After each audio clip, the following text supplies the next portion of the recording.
Yun, kita ninyo yung ating Pangulo, nagmukbang. Kasama yung mga magsasaka, pakasipag ng ating Pangulo. At sinisiguro niya mga kababayan na personal niya na tinitingnan yung mga projects. Yan yung idol ng mga DDS, si Sara. Sabi dito, isang sheriff na sinapak ng 4 na beses ni Sara Duterte noong 2011 ang kasama sa ngayon sa listahan ng mga testigo para sa impeachment trial ng Vice Presidente. Pattern of behavior ang gustong i-establish na talagang yun ang gawain niya. So, naharap ngayon si Duterte sa iba't ibang aligasyon kabilang ang korupsyon, Nagbabagang mga balita at pagtalakay sa mga isyu ng lipunan. Pulsa, opinyon, banat at paglalantad sa katotohanan. Pulsa, what you see is what you get. You decide. mga kababayan, kamusta po kayo? Nakita ko lang yung ating Pangulong Bongbong Marcos, ikot ng ikot from Cebu to Sultan Kudarat. Talagang napakasipag ng ating Pangulong Bongbong Marcos. Malayong malayo po yung idol ng mga DDS. Yan. Kita ninyo yung ating Pangulo, nagmukbang. Kasama yung mga magsasaka, nakipagmukbang dito bilang pagkilala sa mahalagang ambag ng mga magsasaka sa food security ng bansa. Nakasalo ni Pangulong Ferdinand Marcos Jr. sa isang Bodo Lands ang mga magsasaka at irrigator sa Antong Dam sa Lutayan, Sultan. Binigyan ng pagkakataon din ng pagtitipon ng Pangulo na personal na makausap ang mga magsasaka at marinig ang kanilang mga karanasan, hamon at mungkahi para sa patuloy na pagpapaunlad ng sektor ng agrikultura. Pakasipag ng ating Pangulo. At sinisiguro niya mga kababayan na personal niya na tinitingnan yung mga projects na nilulunsad ng kanyang administrasyon. So magkatuwang ang pamalaan at ang mga magsasaka sa pagsusulong ng mas matatag na agrikultura, food security at mas maunlad na kabuhayan para sa bawat pamilyang Pilipino. Di ba? Mga kababayan, ayos na ayos. Kaya maganda yung mga reactions ng mga tao. Ganito po ang maganda pag may meeting po ang lahat ng mga government officials at kung saan man po magpunta, may sama-samang together na pagkain o kainan. Kahit magkamay na lang po ang lahat, araw-araw yan. Ngayon po habang nagmi-meeting, kumakain na po kayong lahat ng sabay-sabay. Kahit magtagal kayo sa harap ng lamesa na maraming pagkain. Ano man po ang mga pag-uusapan o mga pagmimitingan, kahit na hindi po patungkol sa agriculture, may nakatambak na pagkain dyan sa harapan ninyo sa lamesa ninyo.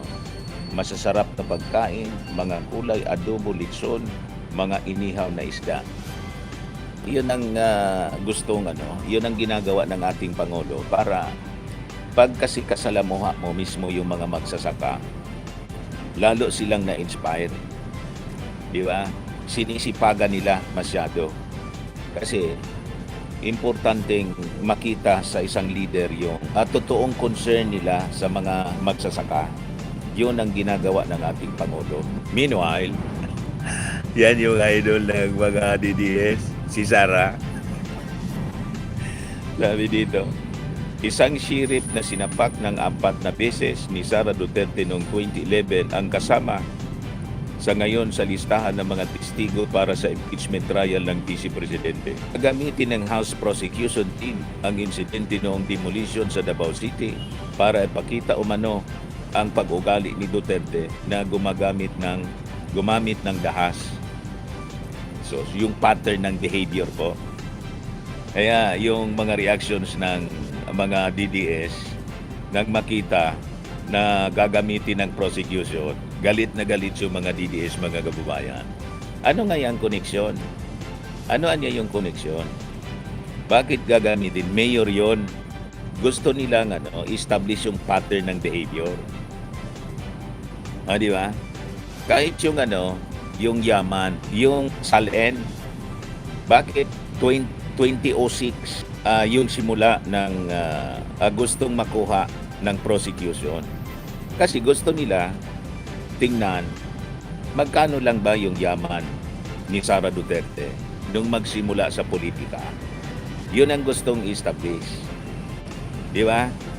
Paano umabot yung kanyang yaman sa 88 million sa SALN pagkatapos yung na-detect sa mga bank accounts 6.77 billion peso.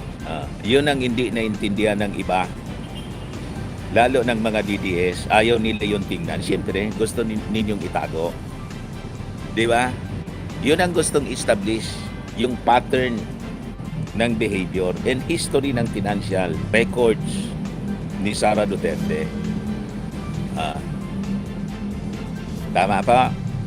Anyway, sabi dito, bukod sa kaso ng pananakit, kasama rin sa mga ebidensya ng prosecution ang mga pahayag ni Duterte sa isang live stream noong November 2024. Inakusahan siya ng mga mambabatas na nagbanta sa buhay ng Pangulong Ferdinand Marcos Jr., First Lady, si First Lady Lisa Marcos at si dating Speaker Martin Romualdez. So nakita na ninyo mga DDS kung ano ang koneksyon, pattern of behavior ang gustong i-establish na talagang yun ang gawain niya. So naharap ngayon si Duterte sa iba't ibang aligasyon kabilang ang korupsyon, pag-udyok sa sedisyon at ang umano'y planong pagpatay sa pamilya ng Pangulo. Ang mga testimonya ay inaasahang magbibigay ng mas malinaw na larawan sa mga akusasyong nagtutulak sa impeachment process laban sa Vice Presidente. Yun, mga DDS, kung bakit kasama yung pananapak at yung sheriff na sinapak niya, mga kababayan, ay kasama sa mga tatanungin. Yung walang gutom pala sa Cebu ni Lons ng ating Pangulo. Yan kita niya.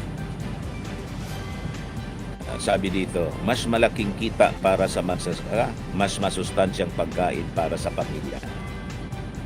So, yun ang rason kung bakit nilunsad ng ating Pangulo. At natutuwa naman tayo kasi kahit hindi kapartido ng ating Pangulo, si Cebu Governor Bari 4, aktibo siya na nakikipagtulungan. Sinalubong ng Cebu Governor yung ating Pangulo para sa launching nitong Walang Gutom program. Sa ilalim ng Walang Gutom program, may 3,000 buwanang food credits yung mga beneficiaries. Target niya 750,000 pamilyang Filipino pagsapit ng 2027. So direktang binibili ng gobyerno ang mga ani ng mga lokal na magsasaka. Nakita ninyo yung style, yung mga programa para sa feeding, mga kababayan, direktang binibili ng gobyerno para makatipid na. Tapos, masisigurado na yung mga produce ng ating mga magsasaka may bibili. Di ba yun ang malaking problema noon? Lalo yung mga magsasaka from Central and Northern Luzon, galing Baguio. Yung mga kamatis, kung ano-ano pang mga agricultural products, pag nag-oversupply po, ayun, tinatapo na lang. Kasi bagsak presyo, tinatapo na lang ng mga magsasaka. So ano yung solusyon na ginawa ng ating Pangulo? Direkta na yung ating gobyerno na binibili sa mga magsasaka, tapos dinadala po sa Metro Manila. Sa mga LGUs, sinosupply, mga kababayan, para sa mga feeding programs na ginagawa ng ating gobyerno. You see? So, naisasalba yung mga pagkain na hindi dapat mabulok. Sayang eh. So yun ang napakagagandang mga programa na ginagawa ng ating gobyerno. So anyway, maiksi lang tayo ngayon mga kababayan sa ating live streaming kasi nakita ninyo. Iba niya Mr. Maravillas yung background mo. May lakad kasi kami. O babay na muna. God bless. Max Firming and Lifting Cream, pinapahid po sa mga pulses in affected area. Mainam po sa paninigas ng mga kaso-kasuan. Ito naman po, Automax Radiant Serum. Sa mukha naman yung application, anti-aging po siya. You will look 10 years younger than your age. Sa mga cancer patients naman po, baka lang gusto ninyo itong itry. Neng siya red mixed fruit drink. Hindi mo po siya gamot, food supplement siya. Kaya lang, gawa siya mga kababayan sa goji berry. Yung goji berry, may anti-cancer properties. O ngayon, yung mga inquiries ninyo, dumiritso na lang kayo sa aming messenger sa Facebook para masagot namin agad. Ayos pa? Ayos na ayos niya, Mr. Maravilla. Sa mga nagana po ng malinis and spacious fitness gym, pumunta lang po kayo sa aming Colossal Fitness Gym. May Grab car rental din po kami. But anyway, ito po pala yung aming bagong product na binibenta online. I am worldwide amazing pure organic barley powdered drink mix from Australia. Negosyo to ng aking anak na architect entrepreneur Riz Maravillas. Ayan po. Kontakin na lang po ninyo siya, Riz Maravillas on Facebook. Ang mga health benefits niya, boost immunity, improves digestion, enhance energy levels, packed with antioxidants, prevent cancer. Ito naman po yung bago naming product na binibenta online. Eye Glow Serum, whitening po siya. Tingnan ninyo yung epekto sa aking anak na architect before and now. Yung mga inquiries po ninyo, dumiretso na lang kayo sa kanyang Facebook account, Riz Maravillas.